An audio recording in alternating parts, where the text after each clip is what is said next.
বাইজিদের মা বলে, এ বাইজিদ, উস্তাদের কাছে লইয়া আইছি, তোরে মানুষ বানাই বেললে, মানুষের মতো মানুষ হবি, আলেম হবি, ওলি হবি। এই যে মাদ্রাসায় রেখে গেলাম, আমি মার ভালোবাসার ওসিলা দিয়ে বলছি, আমার মোহাব্বতের কদর করো বাইজিদ। আলেম না হইয়া কিন্তু বাড়ি যাবা না, ইলিম শিখা আলেম হইয়া তারপরে বাড়ি যাইবা। প্রসিদ্ধ ওয়াকিআ। বাইজিদ বুস্তামি রহমাতুল্লাহ আলাইহি উস্তাদের কাছে রেখে গেলেন, আর বাইজিদের মা বলে গেলেন, আমার সন্তানটাকে আলেম হওয়ার আগে ছুটি দিবেন না। ওই দিন ছুটি দিবেন যেদিন ও আলেম হবে, ওলি হবে, ওলি হবে, ওলি। আমার সন্তান ওলি হলে ছুটি দিবেন। বাইজিদের উস্তাদের কাছে পড়ে, উস্তাদ পড়ায়, কিন্তু কিছুদিন যাওয়ার পরে মায়ের কথা স্মরণ হয়ে গেছে। বাইজিদ উস্তাদরে যায় বলে, উস্তাদজি, মা বলছে আলেম হয়ে যাইতে, ওটা তো মায়ের আবেগ, আমার একটু ছুটি দেন, আমার মায়ের দেখতে মনে চাইতেছে। উস্তাদে চিন্তা করলো, কমাস কম একটা পড়ার সীমানা দিয়ে দিই। আল্লাহর কালামের 2 ভাগের 3 ভাগের 2 ভাগ যদি মুখস্থ করতে পারো, বেশিরভাগ মুখস্থ করলে তোমাকে ছুটি দিব। মনে মনে ভাবলেন, 20-22 পারা মুখস্থ করতে তো একটা সময় লাগবে, ছুটি নিতেও বাইজিদের সময় লাগবে। বড় একটা পড়ার সীমানা দিয়ে দিচ্ছেন যেন ছুটি দিতে 2-4 বছর যায়। কিন্তু বাইজিদ বুস্তামি অল্প কয়েকদিনের ভিতরে উস্তাদের সীমানা পর্যন্ত চলে গেছেন, অল্প দিনে। উস্তাদজি, দিন রাত করে আপনার সীমানায় পৌঁছে গেছি, আল্লাহর কালামের অধিকাংশ আমার সিনায় চলে আসছে, এখন আমারে ছুটি দেন, সন্তান হিসেবে আমার মারে দেখতে মনে চায়। বাইজিদ বুস্তামি রহমাতুল্লাহ আলাইহি উস্তাদ বিপদে ছুটি দিয়ে দিছে, কারণ সীমানায় পৌঁছে গেছে। ঠিক আছে, ইলম তো আর কম হাসিল করে নাই, ছুটি দেওয়ার একটা হক তার আছে। ছুটি দিয়ে দিলে বাইজিদ বুস্তামি বাড়িতে চলে গেছে। বাড়ি পৌঁছতে পৌঁছতে সন্ধ্যা হয়ে গেছে, দূর থেকে পায়দল সফর করে গেছে। ঘরের দরজায় দাঁড়ায় ডাকতেছি, মা,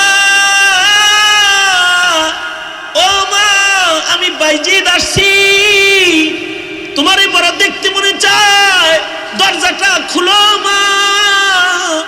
আশ্চর্য, মা দরজা না খুলে বলে, আমার বাইজিদ আলেম হওয়ার আগে বাড়ি আসার কথা না, তুমি আমার বাইজিদ,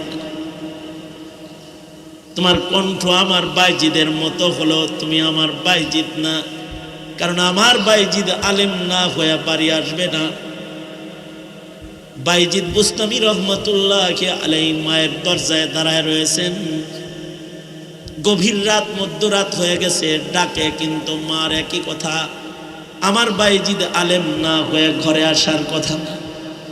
বাইজিদ বুঝে ফেললেন যে আমার মা গায়রে আলেম, অচল সন্তানের চেহারা দেখবার চায় না, সুতরাং এখানে দাঁড়ায় থাকা লাভ নাই। বাইজিদ দরজার থেকে চলে আসলেন, আবার পুনরায় ওস্তাদের কাছে যায় বলে, ওস্তাদজি গো, গভীর রাত পর্যন্ত দরজায় ছিলাম, মা আমার চেহারা তাকায় দেখে না, আমি নাকি তার বাইজিদ না, তার বাইজিদ নাকি আলেম না হয়ে বাড়ি যাবে না। ওগো উস্তাদজি, শপথ নিলাম আলেম না হয়ে বাড়ি যাব না। ওই যে আসছে কোরআন হাদিস শিখা যুগ পার হয়ে গেছে, বাইজিদ বুস্তামি রহমাতুল্লাহ আলাইহি এখন বড় আলেম, বড় মুহাদ্দিস হয়ে গেছেন। উস্তাদ এবার বলে, তুমি আলেম হয়েছ, এবার তুমি তোমার মার কাছে যাইতে পারো, আগামীকালকে তোমাকে পাগড়ি পেঁচায় দেব, মায়ের কাছে চলে যাবা, যা বলবা, মাগো ইলমের পাগড়ি লইয়া আসছি, আপনি আমার সাথে দেখা দেন। উস্তাদের ওসিয়ত নসিহত যা করার উস্তাদজি করে দিলেন। রাতের বেলায় উস্তাদ ঘুমাইছেন, ঘুমের ঘরে উস্তাদ স্বপ্নে দেখে মদিনার মরুদুলাহ মুহাম্মাদুর রাসূলুল্লাহ সাল্লাল্লাহু আলাইহি ওয়াসাল্লাম উস্তাদের কাছে আইছে, এসে কয়, উস্তাদ রে, কালকে আমার বাইজিদের মাথায় তুই পাগড়ি পেঁচায় তারে ছুটি দিবি বাড়ি যাওয়ার। একটা পাগড়ি দিস না, আমি নবীর পক্ষ থেকে সুপারিশ তারে দুইটা পাগড়ি পেঁচাইয়া দিবি। একটা পাগড়ি হবে ইলমের পাগড়ি, আলেমের পাগড়ি, আর একটা পাগড়ি বাইজিদের মাথায় পেঁচাইয়া দিবা, সেটা হলো তাসাউফ ও উলুম ও মারিফতের পাগড়ি। তোমার খেলাফত ও এজাজতটাও বাইজিদকে দিয়ে দিও। উস্তাদ জি সকাল বেলায় এজাজত দিয়ে দিছেন, পাগড়ি পেঁচাইয়া দিছেন।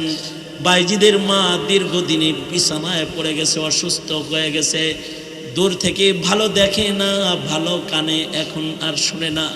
বাইজিদ নিজের বাড়ি যায় দেখে অসুস্থ মা তার বসে রয়েছে, চোখে দেখে না, কানে শুনে না। কাছে যায় বলে, মা আমি তোমার আলেম সন্তান বাইজিদ আইছি। একথা বলতে মাকে বাইজিদ জড়ায় ধরলে, বাইজিদ মাকে জড়ায় ধরেছে। বাইজিদের মুখে মা চুমু খেয়েছে, কপালে চুমু খেয়েছে, নিজের সন্তানকে আদর করতেছে। আর খুব খেয়াল করে বলি বাইজিদকে তাকায় এক নজর দেখেছে। এবার বলে, বাইজিদ এক মশক পানি কি আমারে দিবি নিরে ওযু বানাইবার জন্য? বাইজিদ নিজের মাকে নিজের হাতে ওযু করায় দিয়েছে। বাইজিদ যায় নামাজটা একটু কেবলার দিকে বিছায়া দিবি নিরে বাইজিদ, শুকরিয়ার নামাজ পড়ব। তোর বাবার আমানত পেটে আসার পরে তোর বাবারে হারায় ফেলেছি। ওয়াদা করেছি মনে মনে যে সন্তান আলেম বানায় তার চেহারাটা দেখে তোর বাবার কাছে আমি যাব, যা বলবো তোমার আমানতকে নষ্ট করি নাই, এটারে আলেম বানায় রেখে এসেছি। ওই আশায় এতদিন পর্যন্ত আল্লাহর কাছে হায়াত চেয়েছি। তুই আমারে ওযু করার পানি দে, কেবলা মুখী করে দে। আমার আশা মহান আল্লাহ পুরা করছে। 2 রাকাত সালাতুশ শুকর আমি পড়বার চাই। জিন্দেগীর শেষ 2 রাকাত সালাতুশ শুকর বাইজিদের মা আদায় করে সেজদায় পড়ে বলে, ওগো আল্লাহ, আলেম বাইজিদের চেহারা দেখলাম, আমি যদি বেঁচে থাকি তাহলে আমার খেদমত করতে গেলে আমার সন্তান তোমার দ্বীনের খেদমত করতে পারবে না। ওগো আল্লাহ, এই সন্তান দিয়ে দুনিয়ার খেদমত আমি লইতে চাই না।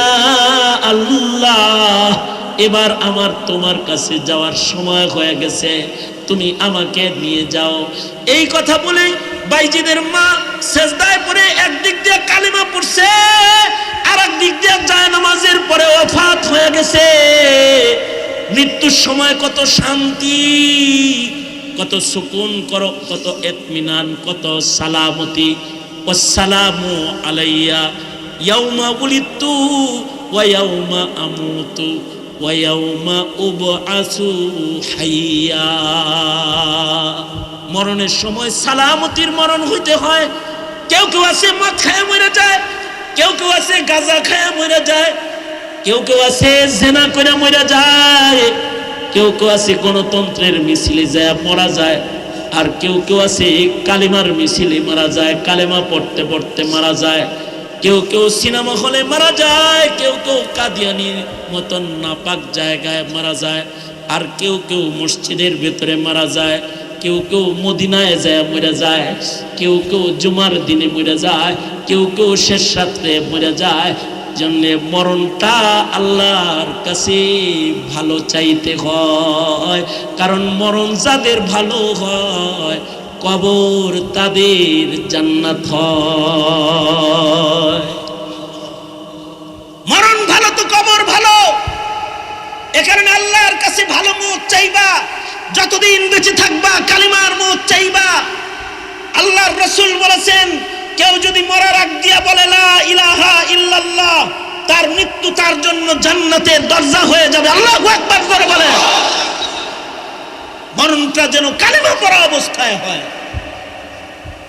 এজন্য মেহনত করতে হয় যে আমার মরণ যেন ভালো হয়। আশা করা যায়, আমি আকাবিরদের কথা নকল করতেছি। আপনারা যারা এর রাত 11টার সময় আলেমদের সামনে বসে আছেন, মাদ্রাসায় বসে আছেন, আশা করা যায় আপনাদের নফসটা নফসে আম্মারা না। কারোর নফসে যদি লাওয়ামা নফস হয়, কারোর নফস যদি আলেম পছন্দ করে, নামাজ পছন্দ করে, কোরআন তেলাওয়াত পছন্দ করে, জিকির পছন্দ করে, কারোর নফস যদি ইবাদত পছন্দ করে, তাহলে বুজুর্গরা বলেন ওই মানুষগুলোর খাতিমা বিল খায়ের। আশা করা যায় গভীর রাতেও যারা নিজের কাজ ফেলে আলেমদের সাথে বসে আছেন, আপনাদের নফসটা লাওয়ামা নফস তো অবশ্যই। যদি আল্লাহ তাআলা আজকের দাঁড়ানো, আজকের বসাটাও কবুল করে, তাইলে মরণটা কালেমার মরণ হবে ইনশাআল্লাহ। আর নবী বলছে আল মারউ মা মান আহাব্বা, যার সাথে যার মোহাব্বত তার সাথে তার কিয়ামত। যাদের মোহাব্বত হবে দুষ্ট লোকের সাথে, তাদের কিয়ামত হবে দুষ্ট লোকের সাথে। যাদের মোহাব্বত নাস্তিকের সাথে, তাদের হাসর হবে নাস্তিকের সাথে। যাদের মোহাব্বত মুরতাদের সাথে, তাদের হাসর হবে নাস্তিকের মুরতাদের সাথে। যাদের মোহাব্বত ইহুদিদের লগে, তাদের হাসর হবে ইহুদিদের লগে। যাদের মোহাব্বত ফিলিস্তিনির শহীদদের সাথে, তাদের হাসর হবে শহীদদের সাথে। যাদের মোহাব্বত পশ্চিমাদের সাথে, ওদের হাসর হবে পশ্চিমাদের সাথে। যাদের মোহাব্বত নায়েবে নবীর সাথে, তাদের হাসর হবে নায়েবে নবীর সাথে। এ কারণেই কিছু কিছু মানুষ আছে, তাদের কলবে রাখা যায়, তাদের দিলে রাখা যায়, জেলে রাখা যায় না। কিছু কিছু মানুষ আছে তাদের দিলে রাখা যায়, জেলে রাখা যায় না। তারা